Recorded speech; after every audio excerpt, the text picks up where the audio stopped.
Une introduction à cette table ronde en abordant quelques éléments de cadrage et quelques réflexions sur le rapport qu'entretiennent les organisations avec leur passé. Et pour ce faire, je vais détailler 4 points en fait.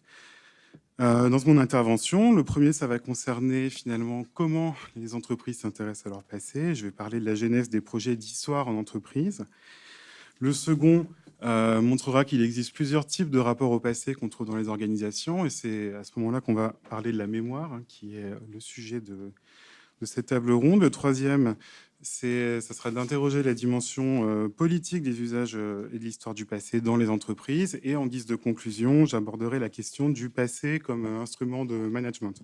Pour commencer, rapprocher histoire et organisation, histoire et entreprise, histoire et institutions publiques, ça peut sembler paradoxal. Pourtant, ça fait déjà longtemps que les entreprises s'intéressent à leur passé. 2 exemples. Dès la fin du 19e siècle, la Bourse de New York écrit un livre sur son histoire. Et puis, dès le début du 20e siècle, en 1905, Schneider célèbre l'anniversaire de son fondateur. Donc, c'est quand même un engouement qui est déjà ancien. Mais c'est finalement dans les années 80 que les entreprises se sont, en tout cas en France, penchées sur leur histoire et ont mis en place des démarches en association avec les historiens.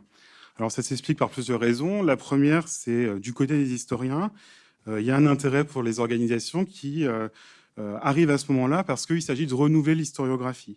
Il s'agit de s'intéresser à de nouveaux objets, d'avoir accès à de nouvelles archives, et les entreprises vont devenir un objet d'histoire. Alors qu'auparavant, les historiens abordaient les entreprises d'un point de vue plus macro, en fait, dans le cas d'une histoire économique, ou dans des histoires d'inspiration marxiste, dans lesquelles ce qui était privilégié, c'était les rapports sociaux de classe à classe, en fait, et ça transcendait finalement la question de l'histoire de l'entreprise en elle-même.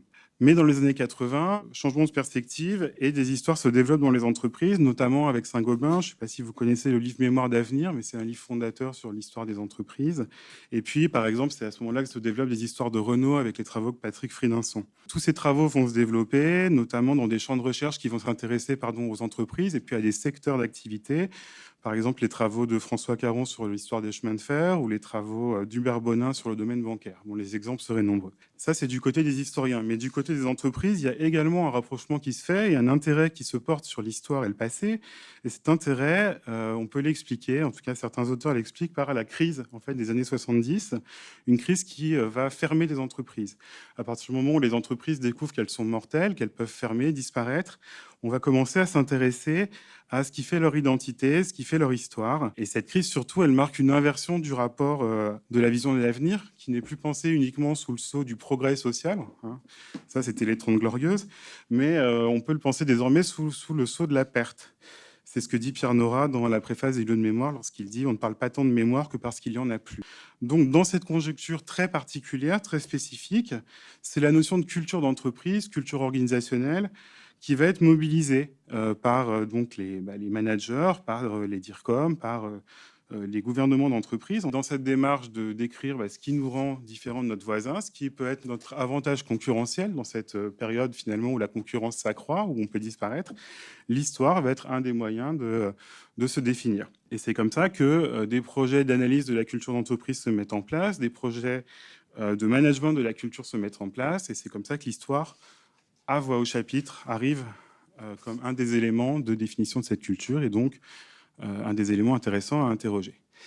Alors, se mettent alors en place des projets donc dans les années 80-90 d'ingénierie historique, des projets qui vont dire le passé, se pencher sur le passé, en particulier l'histoire, et on va avoir naître dans les entreprises des comités d'histoire, donc des associations, des services historiques, et puis il y a des agences conseils en communication notamment, comme Public Histoire, Clio Média, Textuel, qui vont commencer à proposer l'écriture de beaux livres d'histoire d'entreprise. Ça touche différents secteurs, les plus prompts à raconter et à se pencher sur ces éléments-là, c'est peut-être finalement les industries qui ont un patrimoine, on va dire, à valoriser, les entreprises du luxe, parce que aussi un patrimoine fort, des savoir-faire qu'on va vouloir mettre en avant. Et puis les banques. Alors les banques, c'est pour une autre raison, c'est la question des spoliations des biens juifs pendant la Seconde Guerre mondiale. Les banques ont été forcées, par le législateur, à faire un travail sur leurs archives pour restituer ces biens quand c'était possible de le faire. Donc ça explique que dans les banques aussi, on ait des comités d'histoire et un travail approfondi là-dessus. Cet engouement pour l'histoire, il faut évidemment le relier avec l'idée d'un capital historique à exploiter, mais aussi avec le lien avec l'opinion publique. On le voit avec la question des biens juifs, on va le voir avec des entreprises comme Volkswagen qui ont aussi des enjeux forts liés à leur identité et à leur passé. Volkswagen, pour donner un exemple, a été fondée sous le national-socialisme. Et selon Pierre Lannoy, un sociologue qui a travaillé sur cette entreprise et son rapport au passé, il s'agit pour l'entreprise de se positionner par rapport à cette création sous le national-socialisme. Il s'agit d'avoir un discours tenable, à la fois vrai historiquement, mais qui est un discours qui va être amené à évoluer entre les années 70 et aujourd'hui. En particulier parce qu'en Allemagne, il y a tout un débat sur la thématique du travail forcé, à laquelle Volkswagen aurait été lié. Et il y a toute une période où on n'en parle pas et toute une période où l'entreprise décide d'être plus transparente et se met à parler de cet enjeu-là parce que c'est un enjeu historiographique, parce que c'est un enjeu du débat public. Donc on le voit, l'histoire s'écrit peut-être encore plus quand on parle d'histoire des organisations sous le regard vigilant des parties prenantes de l'entreprise. Et Volkswagen est bien un exemple de ça. Donc voilà pour le premier point sur comment les entreprises s'intéressent à leur passé. C'est évidemment des démarches qui existent toujours aujourd'hui, d'où l'intérêt d'en parler. Le deuxième point, c'est qu'il y a des rapports au passé qui sont différenciés dans les entreprises. Et là, j'ai beaucoup parlé d'histoire parce que c'est, disons, plus le sujet que j'ai étudié moi. L'histoire n'est pas le seul rapport que nous ayons avec notre passé, évidemment. Et puis, dans les entreprises, c'est aussi le cas. Aujourd'hui, le rapport... alors, il y a des historiens en historiographie, par exemple François Hartog, qui qualifie notre rapport au temps, notre rapport au passé de présentisme, c'est-à-dire que le passé serait convoqué avant tout à l'aune du présent. Ce présentisme entraîne le succès depuis les années 70, justement, d'autres types de rapports au passé, ceux liés à la mémoire et au patrimoine. C'est important de faire la distinction entre histoire, mémoire et patrimoine.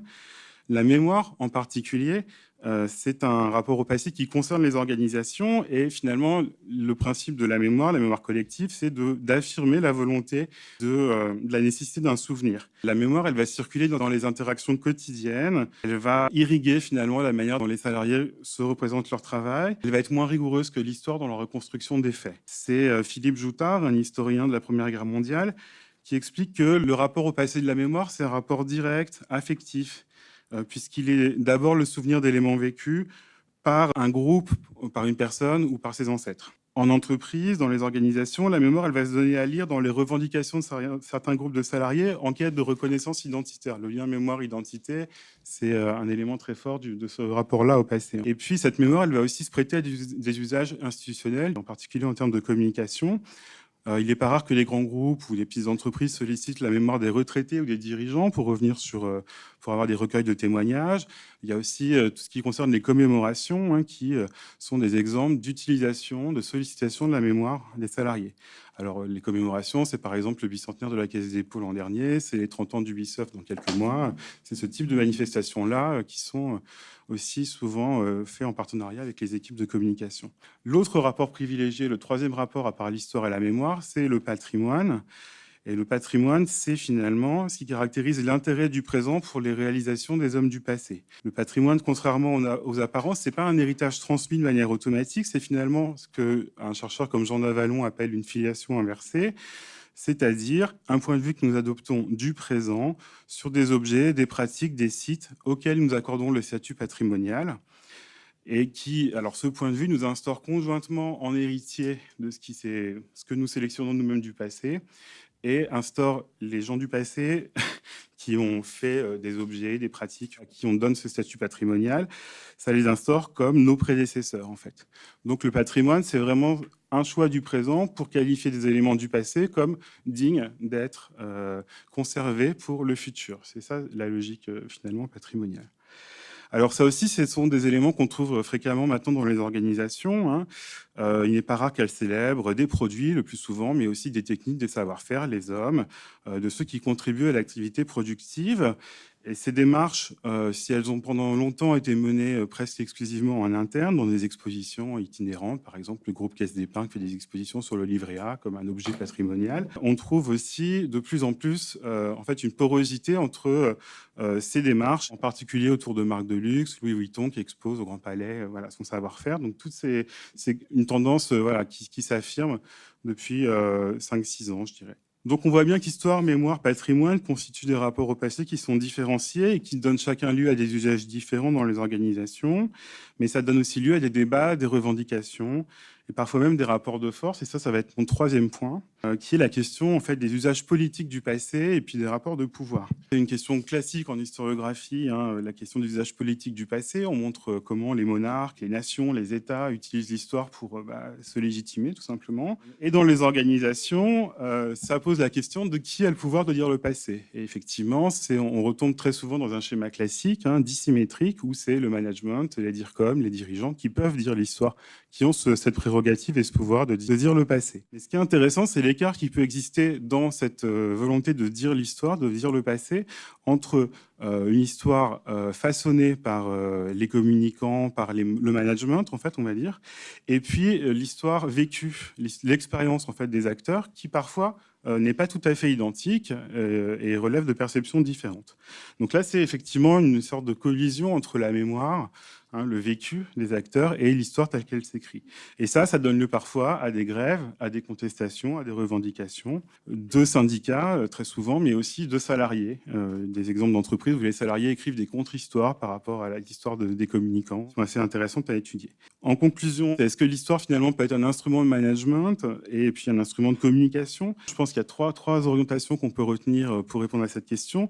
La première, c'est que l'histoire peut être un instrument de valorisation. Donc ça, c'est la logique des expositions, du patrimoine, valorisation des savoir-faire, des techniques, de l'innovation, avec une limite toujours claire pour les équipes qui s'embarquent dans cette direction. C'est l'idée qu'il ne faut pas s'enfermer dans le passé, il faut rester actuel. Donc c'est toujours un risque qui est pointé du doigt. Deuxième type d'usage de l'histoire, la question de la légitimation. Donc la légitimation des produits. Donc ça, c'est le fait que les produits durent depuis longtemps, c'est depuis 1930, mais aussi finalement une légitimation des managers, des décisions, avec par exemple les notions d'exemplarité en management, qui sont finalement une manière de raconter comment étaient les prédécesseurs, souvent les fondateurs des entreprises. Troisième élément, un instrument d'identification.